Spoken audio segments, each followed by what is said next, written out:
नमस्ते, तपाईलाई धेरै धेरै स्वागत छ फ्रन्टलाइन नेपालमा। म नरेन्द्र रौले। यतिखेर म बाजुरा जिल्लाको सदरमुकाम मार्तडीमा छु। आज हामीले फ्रन्टलाइन नेपालमा बढीमालिका नगरपालिकाका नगर प्रमुख अमर बहादुर खड्कासँग कुराकानी गर्नेछौँ। यहाँलाई फ्रन्टलाइन नेपालमा धेरै धेरै स्वागत छ। धन्यवाद। यहाँ चाहिँ बढीमालिका नगरपालिकाको नगर प्रमुखका रूपमा चाहिँ निर्वाचित भएर आइसक्नु भएपछि यो लामो समय बिच यहाँले गर्नुभएका प्रमुख कामहरू के हुन्? खास गरी बाजुराको विपन्नतासँग स्वास्थ्य जोडिएको छ। मान्छेलाई उपचार गर्नका लागि आर्थिक स्थिति जोगो गर्नुपर्ने स्थिति छ। हस्पिटलसम्म पुग्नका लागि भाडा हुँदैन।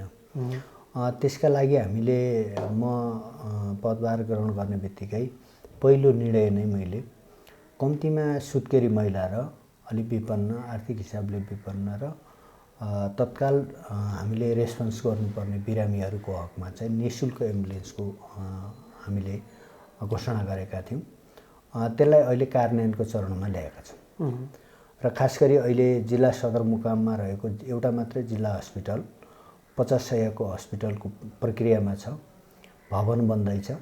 तैपनि बाजुरा जिल्लामा अहिले स्वास्थ्य स्थिति हेर्ने हो भने नागरिकहरूको, बाजुरावासी नागरिकहरूको स्वास्थ्य स्थिति दिनादिन समस्याग्रस्त छ। र दुईटा कारणले छ। एउटा, समयमा उपचारका लागि बिरामी भइसकेपछि समयमा उपचार गर्न नसक्नु। दोस्रो, उपचारका विषयमा आफूलाई ज्ञान नहुनु, आर्थिक स्थिति त्यो खालको यहाँ जिल्ला हस्पिटलमा उपचार गर्ने आर्थिक स्रोत नहुँदाखेरि तल धनगढी अथवा काठमाडौँ, नेपालगञ्ज कुनै स्थिति नहुँदाखेरि त्यहाँ जानुपर्ने स्थितिले गर्दाखेरि रोग पालेर बसेका आम नागरिकहरूका लागि कम्तीमा थोरै भयो भने पनि पालिकाको तर्फबाट सिधै जिल्लाको सदरमुकामको पालिका भएको हुनाले मेरो पालिकाको मात्रै होइन जिल्लाभरिको केसहरू आउँछ। त्यसलाई नजिकबाट स्वास्थ्य क्षेत्रका हिसाबले हामीले समन्वयात्मक हिसाबले अन्य पालिकासँग कोअर्डिनेसन गरेर केही स्वास्थ्य क्षेत्रमा केही गर्नुपर्छ भन्ने हिसाबले सोचिरहेको छ। त्यो अन्तर्गत मैले स्वास्थ्य क्षेत्रमा अहिले प्रक्रियागत हिसाबले हामीले गर्दाखेरि चाहिँ हाम्रो पालिका हस्पिटललाई पनि पूर्वाधारका हिसाबले अगाडि बढाइरहेका छौँ। र जिल्ला हस्पिटलसँग चाहिँ हामीले साझेदारी गरेर एउटा समन्वयात्मक ढङ्गले हामीले नगर प्रमुखसँग चिकित्सा कार्यक्रम छ। त्यो कार्यक्रम भनेको हामीले ओडामा गएर कम्तीमा ज्येष्ठ नागरिक, असहाय, अपाङ्गहरू र जो कि तपाईँको स्वास्थ्य क्षेत्रमा पुग्नका लागि पनि अलिकति समस्या हुने बिरामीहरूका लागि घरमै गरेर त्यो खालको सेवा दिन सकिन्छ कि भनेर हामीले योपालि सुरुवात गरेका छौँ। र दोस्रो भनेको हामीले युएनएफपिएसँग मिलेर जिल्लामा हाम्रो पालिकामा रहेका स्वास्थ्य संस्थाहरू, बर्थिङ सेन्टरहरू र त्यहाँको जनशक्तिलाई अलि क्यापेबल बनाउने, क्षमता विकास गर्ने र त्यहाँको स्वास्थ्य संस्थाहरूलाई इक्विपमेन्टका हिसाबले, प्रविधिका हिसाबले, अन्य सेवा सुविधाका हिसाबले पनि अलिकति यो चाहिँ साँच्चीकै स्वास्थ्य केन्द्र, स्वास्थ्य चौकीको रूपमा उपयुक्त छ। यहाँ सहरी स्वास्थ्य केन्द्र यो न्यूनतम मापदण्ड अनुसार चलेको छ भन्नेको हिसाबले हामी त्यो कुरामा चाहिँ अहिले काम गरिरहेका छौँ। युएनएफपिएको रिया प्रोजेक्ट अन्तर्गत भर्खरै सुरु भएको छ र हामीले पालिकाको पनि समन्वय गरेर त्यो काम गर्दैछौँ। दोस्रो भनेको जिल्ला हस्पिटलसँग समन्वय गरेर अब हामी पहिलो काम भनेको हामी आउने बित्तिकै डिजिटल प्रविधिसँग जोडेर प्रविधि मैत्री बढीमालिका भनेर हामीले प्रदेश सरकारको यो खास गरी नवप्रवर्धन कार्यक्रम अन्तर्गतको हामीले पिएलजिएसपी कार्यक्रम अन्तर्गत हामीले 2 करोडको परियोजना पास गऱ्यौँ। त्यो परियोजना पास गरिरहँदाखेरि चाहिँ हामीले नगरपालिकाले दिने सेवा चाहिँ अहिलेको प्रविधि सुहाउँदो, अहिलेको युग सुहाउँदो हामीले सेवा प्रवाहलाई छिटो छरितो कसरी बनाउन सकिन्छ। दोस्रो, यसका चुनौतीहरू पनि हामीले काम गर्दै जाँदाखेरि त्यो कार्यक्रम सुरु गऱ्यौँ। त्यो सँगसँगै हामीले दुईटा काम गऱ्यौँ। एउटा चाहिँ हाम्रो सेवा प्रवाहको हिसाबले नागरिकसँग कसरी जोडिने, रायसो होला, तपाईँको दर्ता प्रणाली होला, तपाईँको कुनै न कुनै सिफारिस होला, अनलाइनबाट पनि दर्ता गरेर काम गर्न सक्ने एक खालको भयो। दोस्रो भनेको शिक्षासँग जोडेर दुईटा स्कुललाई चाहिँ प्रविधिसँग जोडेर हामीले इक्विपमेन्टहरू र त्यो प्रविधिसँग विद्यार्थीहरूलाई कसरी जोड्न सकिन्छ भनेर बडी मालिका नगरपालिकाभित्रका दुईटा स्कुल, एउटा चाहिँ सत्यवादी मावि, एउटा चाहिँ मालिका नमुना माविलाई हामीले त्यो जोडेर अहिले इक्विपमेन्टहरू हस्तान्तरण गरेका छौँ, तालिमहरू पनि दियौँ र नागरिकहरूलाई पनि यो तपाईँको प्रविधि मैत्री बडी मालिकाको प्रविधि कसरी प्रयोग गर्ने भनेर आम तपाईँको योसँग चेतना स्तरै नभएका अथवा योसँग अलिकति ज्ञान नभएकाहरू सर्वसाधारण मान्छेहरूलाई वडा स्तरमा पनि सबै भेला गरेर यो टुङ्ग्याएर यो कार्यक्रम सुरुवात गरेका छौँ। अहिले घरमै बसेर त्यो खालको प्रविधि प्रयोग गरेर काम गर्न सक्नुहुन्छ। अब त्यसलाई हामीले स्वास्थ्य क्षेत्रमा जोडेर जिल्ला हस्पिटलसँग जोडेर कम्तीमा तपाईँको अब इन्डिभिजुअल हेल्थ प्रोफाइल भनेको व्यक्तिगत प्रोफाइल, मेरो स्वास्थ्य कस्तो छ, भोलि मैले हिजो मानौँ अहिले स्वास्थ्य क्षेत्रमा दुईटा समस्या चाहिँ चुनौती देखेको छु। एउटा हजुर हामीले भनेको जिल्लामा चेकअप गऱ्यो, जिल्ला हस्पिटलमा चेकअप गऱ्यो, त्यहाँको एउटा तपाईँको पुर्जी लग्यो, त्यो पुर्जीमा डक्टरहरूले तपाईँको औषधिदेखि लिएर सबै कुराहरू लेखिदिएको हुन्छ। त्यो रेफरेन्सका आधारमा अथवा ठिक भइसकेपछि पनि अथवा निको नभएपछि पनि डक्टरले दिएको डोज अनुसारको त्यो कागज हेर्छौँ, फालिदिन्छौँ। अब मानौँ अर्को हस्पिटलमा चेकअप गर्न गयो, मानौँ बाजुराको त्यो बोक्दैनौँ, अर्को हस्पिटलमा फेरि प्रक्रिया सुरु हुन्छ। त्यो भएको हुनाले हामीले हिस्ट्रिकल हिसाबले हाम्रो हेल्थ के छ, हिजो विगतमा के चेक गऱ्यौँ, आज के चेक गर्दैछौँ, त्यो कुराहरू हामीले लिङ्क नगर्यो भने त्यो हराएको डकुमेन्टले अथवा भएको डकुमेन्ट देखाउँदाखेरि पनि डक्टरलाई झेझो हुने भएको हुनाले अनि व्यक्तिगत प्रोफाइल, हेल्थ प्रोफाइल चाहिँ बनाउने हिसाबले हामी लागिरहेका छौँ। त्यो चाहिँ अब हामी प्रत्येक वडाबाट सुरु गरेर त्यो कम्तीमा इन्डिभिजुअल हेल्थ प्रोफाइल भयो भने त्यो एउटा नगरपालिकाको नागरिकलाई एउटा तपाईँको कार्ड चाहिँ स्वास्थ्य कार्ड, बडी मालिका स्वास्थ्य कार्ड भनेर त्यो डिजिटलाइज गर्ने र बाजुरा चेकअप गऱ्यो त्यो क्युआर कोडका आधारमा कम्तीमा तपाईँको त्यो हस्पिटलमा चेक गरेको रिपोर्ट चाहिँ त्यसमै एडजस्ट गर्ने अनि अर्को हस्पिटलमा जाँदाखेरि पनि त्यो गर्ने गरिकन हामीले सुरुवात गर्न खोजेका छौँ। तपाईँको WHO लगायत विभिन्न तपाईँको स्वास्थ्य क्षेत्रका विज्ञहरूसँग चाहिँ हामी छलफल गरिरहेका छौँ।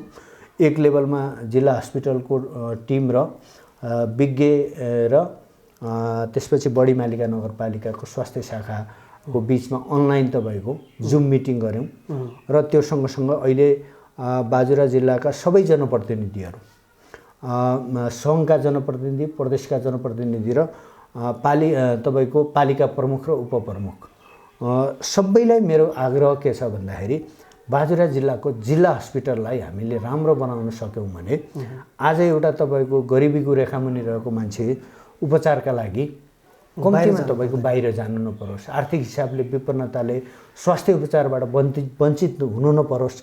त्यो भएको हुनाले जिल्ला हस्पिटलको सुधारका लागि चाहिँ यो पालिको हामीले जिल्ला सभामा चाहिँ मैले पालिकाको तर्फबाट प्रस्ताव लिने पनि कुरा गरेको छु र त्यसमा मान्य बद्री पाण्डे मान्यज्यूसँग पनि मैले कुरा भइरहेछ र उहाँहरूसँग तपाईँको कसरी पालिकाले पनि स्रोत परिचालन गरेर बाजुरामा अलिकति प्रविधि मैत्री इक्विपमेन्टहरू पनि व्यवस्था गर्ने, डक्टरहरूको पनि व्यवस्था गर्ने र कम्तीमा तपाईँको यो हाई अल्टिच्युडमा अलिकति यहाँको स्थानीय तपाईँको हावापानी पनि ठिक भएको र अन्य ठाउँका बिरामीहरू पनि हामीले यही उपचार गराउन सक्ने स्थिति चाहिँ मैले सम्भावना त्यो देखेको छु।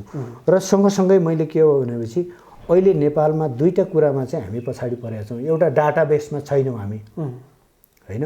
अहिले घटनाक्रममा के देखिन्छ भन्नुहुन्छ भन्दाखेरि कुनै पनि तपाईँको औषधि अथवा कुनै पनि रिसर्च गर्दाखेरि चाहिँ त्योसँग सम्बन्धित डाटा नहुँदाखेरि चाहिँ कुनै पनि काम गर्न सकिएको स्थिति छैन। त्यसलाई डाटा अपडेट गर्नका लागि चाहिँ यो जिल्ला हस्पिटललाई एउटा तपाईँको रिसर्च सेन्टरको रूपमा विकास गर्न सक्छौँ। भोलि डक्टरहरू आएर कम्तीमा यहाँको बिरामीहरूको डाटा हेरेर रिसर्चमा तपाईँको अनुसन्धान गरून् औषधि उपचार उद्योग तपाईँको औषधि फार्मास्युटिकल कम्पनीहरू आएर रिसर्च गरून्, त्यो खालको स्थिति बनाउनुपर्छ भन्ने सोचिरहेको छौँ। र त्यो डाटासँगै जोडिएर हामीले म आउने बित्तिकै डिजिटल प्रोफाइल चाहिँ हामीले बनाएका छौँ। त्यो डिजिटल प्रोफाइल र अहिले तपाईँको अहिले के भन्छ राष्ट्रिय जनगणनासँग कतिपय तालमेल मिलेको छैन। त्यो हामीले राष्ट्रिय जनगणनामा पनि धेरै त्रुटिहरू आएका छन् र हाम्रो पनि त्यो डिजिटल प्रोफाइलमा भएका डाटाहरूलाई पनि हामीले एक लेभलबाट आएका डाटाहरूलाई थप भेरिफाई गरेर अनि गरी अगाडि बढाइरहेका छौँ। यो कामहरू शिक्षामा तपाईँको सुरुवात भएको छ। दोस्रो भनेको शिक्षा क्षेत्रमा चाहिँ हामीले अघि नै भने शिक्षा क्षेत्रमा अब विद्यालय मर्जदेखि लिएर कम्तीमा तपाईँको पालिका स्तरमा एउटा बुढानीलकण्ठ लेभलको स्कुल चाहिँ आवासीय विद्यालय चाहिँ बनाउनुपर्छ। त्यसका लागि प्रदेश सरकारसँग पनि माग गरेका छु र अन्य निकायहरूसँग पनि हामीले पहल कदमी गरिरहेका छौँ। अब हामीलाई विद्यालय सङ्ख्यामा होइन गुणस्तरमा हामीले ध्यान दिनुपर्नेछ। भूगोलमा होइन तपाईँको विद्यार्थीको सङ्ख्यामा आधारमा तपाईँको विद्यालयहरू बनाउनुपर्छ। र सँगसँगै हामीले अहिलेको प्रविधि सुहाउँदो र अहिले जनशक्ति उत्पादन गर्नका लागि शिक्षा क्षेत्रमा अलि आमूल परिवर्तन नगरिकन हामी यहाँको समग्र रूपमा विकास गर्न सक्दैनौँ। त्यसका लागि चाहिँ हामीले पालिका स्तरमा चाहिँ शिक्षाको गुणस्तर कायम गर्नका लागि शिक्षकहरूको लेभलदेखि लिएर अहिले हामी नीतिगत हिसाबले पनि हामी समस्यामा कस्तो छौँ। नेपाल सरकारले तपाईँको शिक्षा ऐन अहिलेसम्म ल्याइदिएको छैन। ल्याएको ऐनमा पनि केही त्रुटिहरू देखिन्छन् र हामीलाई स्थानीय तहलाई 12 सम्मको शिक्षा चाहिँ हामीलाई हस्तान्तरण गरेको छ। तर एउटा शिक्षक सरुवादेखि लिएर तपाईँको शिक्षक दरबन्दीको फुलफिल गर्नका लागि हरेक खालका बाधाहरू आइपरेका छन्। त्यसलाई पनि नीतिगत हिसाबले चिर्ने र तपाईँको सामूहिक हिसाबले शिक्षा क्षेत्रमा हाम्रो लेभलबाट गर्न सकिने शिक्षा सुधारहरू के गर्न सक्छौँ भन्ने कुराहरू चाहिँ हामी योजना बनाइरहेका छौँ। र त्यो आधारमा यो वर्षबाट हामी केही विद्यालय मर्जको अभियान सुरु गर्छौँ। पोहोर साल पनि हामीले त्यो सुरुवात गरेका छौँ। हामीले प्रक्रियागत हिसाबले अगाडि बढिरहेका छौँ। दोस्रो कुरा भनेको बाजुरा जिल्लाको सदरमुकामको पालिका भएको हुनाले कम्तीमा यो जिल्लामा भएको प्राविधिक धारको आङ्गिक क्याम्पसको तपाईँको आवश्यकता छ। अहिले जिल्लामा हाम्रो बाजुरा जिल्ला मात्रै छैन, अन्य जिल्लाहरूमा आङ्गिक क्याम्पस सिटिबिटीको आङ्गिक क्याम्पसहरू छन्, विभागका तपाईँको कार्यक्रमहरू छन्। यही पनि अन्य पालिकाहरूमा त्यो राम्रो ढङ्गले उगाएका छन् र हामीले पनि त्यो खालको वातावरण बनाउन सक्यौँ भने कम्तीमा त्यसलाई अगाडि बढाउन सक्यौँ भने अलि शिक्षामा केही सुधार गर्न सकिन्छ कि भन्ने हो। अर्को हामीले अहिले पछिल्लो अवस्थामा चाहिँ बाजुरामा सम्भावना छ, त्यो सम्भावनाको खोजी चाहिँ हामीले गर्न सकेका छैनौँ। जस्तै चाहे पर्यटन क्षेत्रको कुरा गर्नुहोस्, चाहे जडीबुटीको कुरा गर्नुहोस्, कृषि क्षेत्रको उद्यमशीलताको कुरा गरौँ, र त्यो कुरामा चाहिँ हामीले हाम्रो जनशक्तिलाई परिचालन गर्ने र हाम्रो स्रोत परिचालन गर्ने योजना बनिरहेको छैन। बढीमालिका यो नगरपालिकाभित्रका विभिन्न स्थानमा उत्पादन चाहिँ के हुन्छ? अहिले हामीले यो वर्ष मात्रै हामीले ज्ञान केन्द्रसँग मिलेर ढमकन्याबाट बन्दा मात्रै हामीले तल धनगढीसम्म सप्लाई गऱ्यौँ होइन। तपाईँको करिब तपाईँको 450 कुन्टल बन्दा उत्पादन भयो हजुर। भनेको कुन्टलको हिसाबले हामीले धेरै उत्पादन गऱ्यौँ। त्यो उत्पादन गरेको चिजहरू अहिले हामीले धनगढीसम्म अन्य बजारहरूसम्म हामीले सप्लाई गरेका छौँ। त्यो बाहेक अरू के उत्पादन हुन्छ? अनि आलु उत्पादन हुन्छ, रैथाने बालीहरूमा कोदो उत्पादन हुन्छ, फापर हुन्छ, चिनो कागुनु हुन्छ र त्यस्तै अब तपाईँको फलफुलका हिसाबले सुन्तला हुन्छ होइन, कागती छ, अम्बाहरू छ, फलफुलहरू रैथाने बालीहरू लगायत फलफुल खेतीहरू अमिलो जातका फल। राडीपाखी पनि अब यसमा राडीपाखीमा अलिकति व्यावसायिक हिसाबले बाख्रा पालन गर्नुभएको छ। राडीपाखीको हकमा चाहिँ जनजातिहरूले चाहिँ गलैँचा उत्पादन गर्नुहुन्छ। तर हामीले उद्योगको रूपमा विकास गर्नका लागि स्थानीय जातका भेडा च्याङ्राहरूको उनलाई प्रशोधन उद्योगको रूपमा हामीले विकास गर्न सकेका छैनौँ। त्यसमा लाग्नुपर्ने स्थिति देखिन्छ। दोस्रो भनेको हामीले अब केही ह्यान्डिक्राफ्टहरू तपाईँको यहाँ तपाईँको उनका त्यो हेमका वस्तुहरू उत्पादन गर्ने साना घरेलु उद्योगहरू छन्, त्यसलाई अलिक प्रमोट गर्ने र अल्लोलाई प्रशोधन गरेर तपाईँको धागो उत्पादन गर्ने र धागोलाई अलिकति राम्रो बनायो भने त्यसलाई बाजुराको उत्पादन भनेर चिनाउने गरिकन अल्लो खेतीको लागि पनि यो क्षेत्र अल्लो खेतीको लागि पनि चर्चित छ। सिस्नु छ होइन, सिस्नु पाउडर हामीले पनि उ गर्न सक्छौँ। अनि जस्तै तपाईँको पाटनमा धेरै हाई अल्टिच्युडमा हुने रुगी साग भन्छौँ हामी, त्यसलाई अब तपाईँको हाम्रो के भन्छ गुन्द्रुकको रूपमा विकास गर्न सक्छौँ। अनि त्यो पद्मे गर्न सकिने ठाउँहरू धेरै नै छन्, बाटाहरू धेरै छन्। बढी मालिका अहिले नेपालको मात्र होइन, नेपालभन्दा बाहिर पनि चिन्नेहरू र बढी मालिकामा घुम्न आउनेहरू संसारभरि हुनुहुन्छ।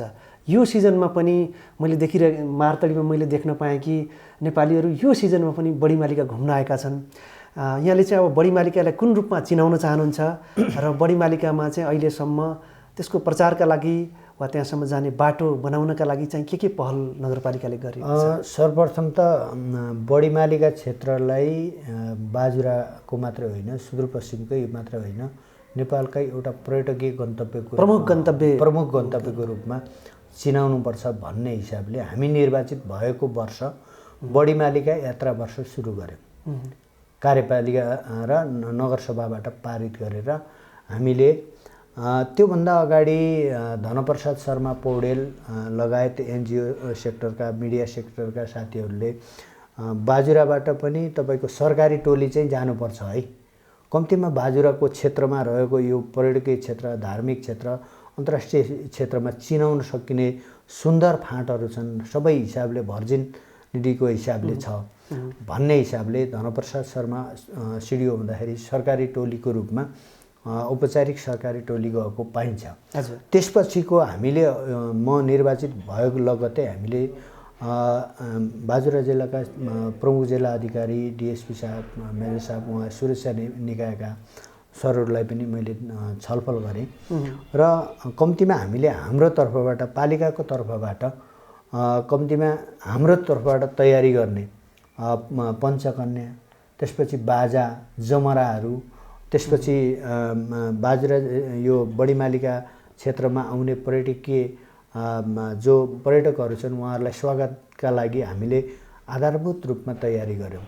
तयारी गरिसकेपछि मैले सुरक्षा निकायको प्रमुखहरूलाई कम्तीमा जुम्ला र तपाईँको डोटीबाट जसरी सरकारी टोली नेपाल सरकारको सुरक्षा निकायको प्रमुखबाट सलामी सहितको टोली जान्छ त्यसरी सुरुवात गरौँ भनेर हामीले त्यो सुरु गऱ्यौँ र अहिले निरन्तर दोस्रो वर्षमा सुरु भएको छ। र यो वर्ष हामीले मौसमका हिसाबले प्रदेश स्तरको पनि अलिकति हाई प्रोफाइलको टिमहरू, सरकारी टिमहरू, जस्तै प्रमुख सचिव आउनुभयो, नारायण शर्मा दवाडी सर आउनुभयो, डिआइजी साहब सशस्त्रको डिआइजी साहब कुमार सर आउनुभयो, तपाईँको नेपाल प्रहरीको डिआइजी साहब भरत बोरा सर आउनुभयो, इन्द्र लामा सर जो अनुसन्धानको डिआइजी साहब हुनुहुन्थ्यो, लगायतका डडेलधुराको सिडिओ साहब लगायत धेरै जिल्लाका प्रमुख व्यक्तिहरू हामी सरकारी टोलीसहित माथि बढी मालिका क्षेत्रमा गयौँ र त्यहाँको सम्भावनाका विषयमा, चुनौतीका विषयमा र भोलिको आउने दुर्घटनाका विषयमा पनि हामी सजग भएर यो क्षेत्रको समग्र रूपमा विकास गर्नका लागि पर्नुपर्छ भन्ने हिसाबले हामीले योभन्दा अगाडि बढी मालिका नगरपालिकाले पर्यटन गुरु योजना बनाएको थियो। त्यो गुरु योजनाका आधारमा चाहिँ हामीले अहिले बढी मालिकालाई गन्तव्यको रूपमा बढी मालिका सर्किट भनेर एउटा बनाउनुपर्छ भन्ने हिसाबले हामीले सोचिरहेका छौँ र बढी मालिकालाई जोडिएका पालिकाहरूसँग हामी समन्वय पनि गरिरहेछौँ। सर्किट भन्नाले कहाँदेखि कहाँसम्म कुन? जस्तै हामीले तपाईँको खास गरी सुदूरपश्चिमकै सर्किटको रूपमा विकास गर्नुपर्छ, त्योसँग कर्णाली पनि जोडिनुपर्छ भन्ने हिसाबले हामीले कुरा उठाइरहेका छौँ।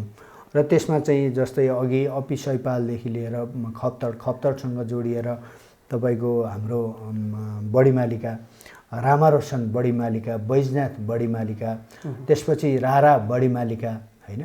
बुढीनन्दा बडीमालिका अब गौमूलको पनि ऐतिहासिक महत्त्व छ, तपाईँको धार्मिक महत्त्व पनि छ। त्यही भएको हुनाले त्यो क्षेत्रलाई कसरी जोडेर हामीले रामारोसनदेखि लिएर यो कोरिडोरलाई जोडेर अलिक गन्तव्यको हबको रूपमा बनाउन सकिन्छ, त्यो कुराहरू। अब बडीमालिकामा धेरै सम्भावनाहरू, ठुल्ठुला फाँटहरू छन् अहिले, त्रिवेणी लगायतका पाटनहरू। दोस्रो भनेको साइकल ट्रेनको रूपमा पनि विकास गर्न सकिन्छ। त्यसपछि हिउँमा खेलिने स्कीको पनि विकास ठुलो सम्भावना छ। ठुलो सम्भावना छ। अहिले हामीले एडिबीको प्रोजेक्ट पनि आउन लाग्छ। हामीले स्कीका लागि होइन, हामीले समग्र रूपमा बडीमालिका क्षेत्रलाई कसरी विकास गर्ने। अहिले हामीले पूर्वाधारका हिसाबले फुल चढाउनसम्म हामी सडक स्तरोन्नति गर्दैछौँ यो वर्षको कार्यक्रममा। अनि हामीले नेपाल टुरिज्म बोर्डसँग हामीले पोहोर साल चाहिँ हामीले कम्तीमा विश्राम स्थल भए, त्यसपछि टोयलेटहरू होइन, तपाईँको कम्तीमा बस्ने खालको वातावरण बनाउन सकिन्छ कि भनेर केही कामहरू चाहिँ फोहोर व्यवस्थापनका उहरू चाहिँ बनायौँ। र यो वर्ष चाहिँ हामीले खानेपानीको धारा र शौचालय आवश्यक छ। अनि हामीले खर्क स्टेको परिकल्पना गरेका छौँ हामीले। यो खर्क स्टे जो कि खर्क स्टे भनेको हामीले व्यावसायिक हिसाबले पनि किसानहरू, भेडा पाल्ने किसानहरू हुन सक्छन्, भैँसी पाल्ने किसानहरू हुन सक्छन्, त्यसलाई व्यावसायिक प्रवर्धन पनि गर्ने र त्यो सँगसँगै त्यो त्यसमा चाहिँ उहाँहरूलाई आउने तपाईँको पर्यटकहरूलाई चाहिँ बस्ने व्यवस्था चाहिँ नगरपालिकाले पनि गोठलाई सुधार गर्नका लागि अनुदान कार्यक्रम दिने त्यो हामीले कार्यक्रम राखेका छौँ। अनि होमस्टेलाई पनि प्रवर्धन गर्नका लागि तालिम व्यवस्था गऱ्यौँ। तपाईँको ट्रेकिङ गाइडको हामीले तपाईँको तालिम दिइसक्यौँ। र हामीले अलिकति पर्यटन क्षेत्र भनेको, पर्यटन उद्योग भनेको अहिले तत्कालको लागि बेनिफिट नहुँदाखेरि पनि अलि लङ टर्म हामीले लगानी गर्नुपर्ने अवस्था छ। चेतनाको स्तरले, हाम्रो सामाजिक सांस्कृतिक हिसाबले, आर्थिक हिसाबले, विपन्नताका हिसाबले हामीले पर्यटन पनि उद्योग हो भन्ने लेभलका यहाँको समुदाय छ। त्यो भएको हुनाले धर्मशाला होटल बनाउनका लागि पनि पहल भयो कि भएन? अब धर्मशाला होटल बनाउनका लागि चाहिँ हामीले अहिले एउटा कार्यविधि बनाएर टुरिज्मसँग सम्बन्धित हाम्रो मान्छेहरू कति आउनुभयो, कुन लेभलको मान्छे आउनुभयो, उहाँको फिडब्याकसहित हामीले त्यो पनि कामहरू गर्दैछौँ, एउटा कार्यविधि बनाउँदैछौँ। र हामीले अहिले केही साथीहरूले पर्यटन प्रवर्धन गर्नका लागि धेरै टिमहरू ल्याएर काम गरिराख्नु भएको छ। अब यो क्षेत्र हाई रिस्की पनि छ, हाई अल्टिट्युड भएको हुनाले कुनै हिसाबले दुर्घटना हुनुबाट पनि हामीले बचाउनु पर्ने स्थिति छ। त्यो चेतनासहितको एउटा प्याकेज बनाएर हामीले काम गर्दैछौँ टुरिज्म सेक्टरमा। अब यसलाई निरन्तरता दिनका लागि राष्ट्रिय योजना आयोगको सरहरूसँग पनि कुरा भएको छ, लगानी बोर्डको सिओ सुशील भट्टज्यूसँग पनि कुरा भएको छ। र उहाँहरूसँग हामीले एउटा कम्तीमा तपाईँको बडीमालिका क्षेत्रमा बिजनेस प्लानका हिसाबले टुरिज्म लगानी प्रवर्धन कसरी गर्न सकिन्छ र त्यसका लागि हामी सबै तहका जनप्रतिनिधिहरूसँग, यो बडीमालिका मात्र होइन कि हामी बाजुरा जिल्लाको सबै जनप्रतिनिधिहरू एक ठाउँमा बसेर मेरो प्लान मात्र होइन कि जिल्लाको प्लान, हाम्रो पालिकाको मात्र प्लान होइन कि समग्र जिल्लाको प्लानलाई अगाडि बढाउनुपर्छ भन्ने हिसाबले सोचिरहेका छौँ। र त्यो कुरामा चाहिँ म जिल्ला सदरमुकाममा भएको पालिकाको प्रमुखका हिसाबले सबै पालिका प्रमुखहरूसँग जोडेर कुरा गर्न खोजिरहेको छु। र त्यो सँगसँगै जस्तै अहिले हिमालीमा अहिलेसम्म रानीसेनको सम्भावना देखिरहेको छ। बडीमालिका नगरपालिका र हिमालीसँग कसरी जोडिन सक्छ, बुढीनन्दा र बडीमालिका कसरी जोडिन सक्छ, गौमूल र बडीमालिका कसरी जोडिन सकिन्छ, त्रिवेणी र बडीमालिका कसरी जोडिन सकिन्छ, त्यस्तै बुढीगङ्गाको कुरा होला, खप्तड छेडतको कुरा होला। त्यसरी हामीले आन्तरिक पर्यटन प्रवर्धनको कुराहरू पनि सँगसँगै जोड्ने र जिल्लामा अन्तर्जिल्ला पनि पर्यटनसँग कसरी जोड्ने भनेर हामीले यो सहकारी गर्न खोजिरहेको छ। यो बडीमालिकाको विशेष गरी बडीमालिकाको विकास पर्यटन प्रवर्धनको लागि प्रदेश सरकारले र सङ्घीय सरकारले कतिको सहयोग गरिरहेका छन्, समन्वय गरिरहेका छन्? यसमा दुईवटा कुरा चाहिँ प्रदेश सरकारसँग मैले त बारम्बार योभन्दा अगाडि पनि हाम्रो सीमा क्षेत्रमा, जो कि अहिले त्रिवेणी नगरपालिकाको सीमा क्षेत्र पर्छ, त्यो क्षेत्रमा चाहिँ सान्नी त्रिवेणी गाउँपालिका को पालिका प्रमुखसँग पनि मैले धेरैचोटि भने कर्णाली प्रदेशले नै एउटा तपाईँको धर्मशाला निर्माण गरिरहेको अवस्था छ। र त्यो धर्मशाला बनाएको अवस्थामा चाहिँ मैले प्रदेश सरकारको मुख्यमन्त्री अहिलेको मुख्यमन्त्री कमलबहादुर शाहसँग मैले भेटेर पनि कुरा गरेँ र पोखराको मुख्यमन्त्री स्तरको मिटिङमा उहाँहरू सँगै हुनुहुँदो रहेछ कर्णालीको मुख्यमन्त्रीज्यू र उहाँ मैले टेलिफोनमा कुरा गर्दाखेरि चाहिँ उहाँले कर्णाली प्रदेशको मुख्यमन्त्रीज्यूसँग पनि कुरा गराउनु भयो, समन्वय गराउनु भयो र यो पूर्वाधारको हिसाबले कुनै पनि हिसाबले तपाईको भौतिक पूर्वाधारका हिसाबले कङ्क्रिटको पूर्वाधार बढीमालिका क्षेत्रमा बनाउनु हुँदैन र भत्काउनुपर्छ भन्ने हिसाबले मैले मुख्यमन्त्रीज्यूलाई पनि आग्रह गरेँ र कर्णालीको मुख्यमन्त्रीज्यूसँग पनि त्यो खालको पर्यटकीय सम्भावना भएको अन्तर प्रदेश समन्वय गरेर तपाईहरूले एउटा प्लान बनाउनुहोस्, दुईटा प्रदेशको मुख्यमन्त्रीज्यूहरूसँग गर्नुहोस्, पर्यटन मन्त्रीहरूसँग पनि मैले कुरा गरेँ र यो कुनै पनि हिसाबले यो बनाएको संरचनालाई कसरी गर्ने र अलिकति तपाईको त्यो क्षेत्रमा नेपाल टेलिकमको टावर अस्ति पनि मेलाको बेला दुर्घटना भयो, ठुलो क्षति भयो, दुईजना मान्छेको ज्यान जोखिममा भएर एकजना तपाईको लेख लागेर एउटा तपाईको दुईटै लेख लागेर मृत्यु भयो। त्यो कारणले पनि अब तत्काल उद्धार गर्नका लागि टेलिफोन हुँदैन, त्यो खालको व्यवस्था गर्नदेखि लिएर अन्य पूर्वाधारहरू बनाउनु पर्ने आवश्यकता छ र त्यसका लागि प्रदेश सरकारको पनि र सङ्घ सरकारको पनि आवश्यक छ। अहिले पछिल्लो अवस्थामा जुन खालको पूर्वाधारको लगानी गर्नुपर्थ्यो त्योतिर ध्यान गएको छैन। मैले त यो संरक्षित क्षेत्रको रूपमा विकास गर्नुपर्छ, पर्यटकीय क्षेत्रको रूपमा विकास गर्नका लागि नेपाल सरकारले केही न केही लेभलबाट हाई लेभलबाट सङ्घ सरकारलाई नै आग्रह गरेको छु कि कम्तीमा एउटा संरचना बनाइदिनु पर्यो। मेला व्यवस्थापनको पाटोदेखि लिएर कम्तीमा त्यहाँको पुजारी बाहेक अरूले व्यवस्थापन गर्नका लागि अथेन्टिक तपाईको नीतिगत आधार छैन। अनि वार्षिक रूपमा तपाईको यात्रुहरूलाई व्यवस्थापनको पाटोमा समस्या छ, परम्परागत रूपमा चलिआएको छ, तर मेला व्यवस्थापन गर्नका लागि कुनै न कुनै कानुनी आधार सहितको जोडिएका पालिकाहरूले समन्वयात्मक ढङ्गले मेला व्यवस्थापनको जिम्मा लिनुपर्छ। त्यसका लागि आधारहरू त तय गर्नु पर्यो। जस्तै अन्तरपालिका बीचमा पनि सीमा क्षेत्रका विषयमा लफडा होला, तपाईको भौतिक पूर्वाधारको विषयमा लफडा होला, त्यसलाई विवाद समाधान गर्नका लागि नीतिगत हिसाबले प्रदेश सरकारले भए पनि सङ्घ सरकारले भए पनि एउटा कानुनी आधार सहितको नीतिगत संरचनाको आवश्यक छ। त्यो कुरामा चाहिँ हामी पहल गरिरहेका छौँ र एउटा नीतिगत आधार तय भएपछि बल्ल अनि त्यसलाई हामीले विकास निर्माणको कुराहरूमा कहाँनिर कसले सपोर्ट गर्नु पर्यो, कहाँ कसले सपोर्ट गर्नु पर्यो, त्यसपछि भौतिक पूर्वाधारका क्षेत्रमा कसले लगानी गर्ने, त्यसलाई प्रचारको हिसाबले मिडिया क्षेत्रको भूमिका के रहने, पर्यटन व्यवसायहरूको भूमिका के रहने, स्थानीय सरकारको भूमिका के रहने, त्यो खालको बौद्धिक बहसको आवश्यकता तब पर्छ। अब यहाँलाई काम गर्नका लागि जनप्रतिनिधिहरूबाट चाहिँ कतिको सहयोग मिलिराखेको छ, जटिलताहरू र अप्ठ्याराहरू के छन् यो स्थानीय सरकार चलाउन? अब खास गरी दुईटा कुरामा चाहिँ हामी एउटा नीतिगत हिसाबले प्रष्टता भएन भने समस्या हो होइन। त्यसमा दुईटा कुरामा चाहिँ अहिले सङ्घीयताको बहसमा हामी दोस्रो चरणमा निर्वाचित जनप्रतिनिधि हौँ। कतिपय तपाईँको सङ्घ र प्रदेशका नीतिगत समस्याहरू पनि हामीले बाजिएका छन्।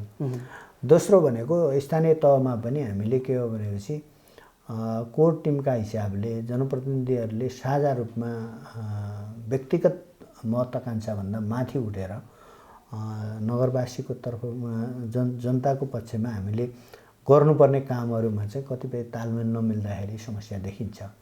त्यसमा चाहिँ जनप्रतिनिधिहरूले अब सिक्दै बढ्दै नीतिगत सवालमा ठोक्किँदै अगाडि बढ्नु परेको स्थिति छ र त्यसमा धेरै अप्ठ्यारो स्थिति छैन र कतिपय नीतिगत हिसाबले समस्या भएका ठाउँमा छलफल गर्छौँ, बहस गर्छौँ, विचार विमर्श गर्छौँ र त्यसरी धेरै असहयोग भएको छैन। सहयोग आफ्नो लेभलबाट सबैले गरिराख्नु भएको छ। यहाँले जस्तो कार्यकालको अन्तिममा चाहिँ आफ्नो यो क्षेत्रलाई, बढीमालिकालाई, नगरपालिकालाई चाहिँ कुन रूपमा चिनाउन चाहनुहुन्छ? कस्तो होइन, हामीले कृषि क्षेत्रमा गरेको कुराहरू चाहिँ मैले भन्नु बाँकी छ। कृषि र रोजगारीका क्षेत्र रैथाने बालीको प्रवर्धन गर्ने, कृषि उत्पादन बढाउने र रोजगारी सिर्जना गर्ने, मुख्य कृषिको क्षेत्रमा चाहिँ मुख्य गर्न चाहेका कुराहरू यी हुन्। त्यसका लागि चाहिँ आधारभूत तहको कुरा चाहिँ हामीले अहिले भौतिक पूर्वाधारको कुरामा चाहिँ पालिका लेभलमा चाहिँ अब सदरमुकाममा एउटा कोल्ड च्याम्बर यो बनाउँदैछौँ। यो सायद यो वर्ष हामी टुङ्ग्याउँछौँ। अनि प्रदेश सरकारले नै टेन्डर गरेको, अहिले हामीले पनि त्यो पूर्वाधारहरू केही सटरहरू कृषि बजार नै भनेर हामी त्यो बजारमा विशुद्ध रूपमा कृषि उत्पादन र कृषि उत्पादनको प्रशोधन केन्द्रको रूपमा मात्र विकास गर्ने गरिकन काम गर्दैछौँ। र त्यो अन्तर्गत हामीले अहिले रैथाने बालीहरूमा चाहिँ कोदो, फापर, चिनो, कागुनो, आलु उत्पादनका हिसाबले, तरकारी उत्पादनका हिसाबले र अनि तपाईँको ओखर लगायत नगदे बालीहरूमा चाहिँ अनि अन्य चिजहरू पनि र अमिलो जातका फलफुलहरूको पनि पकेट क्षेत्रको रूपमा विकास गर्न खोज्दैछौँ। र अहिले हामीले त्यो गरिसकेपछि हामीले कृषि बजारलाई प्रवर्धन गर्ने र अन्तरपालिकाको उत्पादन पनि हामीले गर्ने। अस्ति मात्रै हामीले स्वामी कार्तिक गाउँपालिकाको 50 कुन्टल प्याज मेरै समन्वयमा चाहिँ धनगढीको अतरियाको तरकारी बजारमा हामीले बजारीकरण गऱ्यौँ। त्यस्तै तपाईँको अन्य ढम्कनेको बन्दाहरू, आलुहरू, अन्य चिजहरूलाई पनि हामीले प्रशोधन गरेर अगाडि बढाउने कुरा गरेका छौँ। विशेष गरेर हामीले कृषि उद्यमशीलतासँग मेयर कार्यक्रम भनेर अहिले हामीले यो कोदोको उत्पादन धेरै छ। अहिले गाउँमा गयो भने हजुरको के छ भन्नुहुन्छ भन्दाखेरि 2 वर्ष 3 वर्षदेखि कोदो उत्पादन भएको तर त्यसलाई युज भएको छैन। 2 वर्षदेखिको कोदो चाहिँ भण्डारण भइरहेछ घरमा, त्यसलाई सदुपयोग बजार नपाएको र त्यसले गर्दाखेरि त्यति ठुलो परिमाणमा चाहिँ उत्पादन भइरहेको छ, बजार छैन। यसलाई चाहिँ अब त्यसका लागि हामीले के हो भनेपछि स्थानीय एउटा उद्योगको रूपमा विकास गर्न खोजिरहेका छौँ। यो संयुक्त राष्ट्रसङ्घले अहिले यो कोदो वर्ष मनाइरहेको छ होइन। भारतले पनि कोदो वर्ष मनाइरहेको छ र नेपाललाई पनि कोदो वर्ष मनाउनुपर्छ भनेर नीतिगत हिसाबले निर्णय भएको छ। र कोदो वर्ष मनाउनका लागि जसरी प्रचारात्मक कामहरू हुनुपर्ने हो भएको छैन। त्यसका लागि चाहिँ हामीले पोहोर साल हामीले कोसिस गरेका थियौँ। पोहोर साल हामीले सम्भव भएन स्रोत साधनका हिसाबले। यो वर्ष चाहिँ मैले प्रदेश सरकारसँग आग्रह गरेर तपाईँको इक्विपमेन्टहरू, प्रविधिहरू उहाँले हस्तान्तरण गरिदिने र हामीले स्थानीय संरचना बनाएर कोदो उत्पादनलाई तपाईँको रैथाने बालीलाई कोदो कुकिज बिस्कुटको रूपमा विकास गर्ने, त्यो चाहिँ हामी पब्लिक कम्पनीको रूपमा विकास गर्ने बिस्तारै अहिले हामीले एउटा मोडालिटी छलफल गरिरहेका छौँ। कम्तीमा तपाईँको कोदो उत्पादक किसान, कृषि समूह, कृषि फर्म, सहकारी हुनसक्छ, कृषि सहकारी र अन्य व्यक्ति सम्भावना कतिको देखिन्छ? एकदमै सम्भावना छ र त्यसको सम्भावना यहाँ मात्र होइन अन्तर्राष्ट्रिय क्षेत्रमा पनि हामीले गर्न सक्छौँ। अहिले हाम्रो के हो भनेपछि उत्पादनका हिसाबले प्रति घन्टा 25 तपाईँको केजी उत्पादन गर्ने क्षमताको सम्म हामीले अध्ययन गरेका छौँ। त्यो उत्पादन बढाइसकेपछि त्यसलाई बजारीकरण गर्नका लागि समस्या छैन।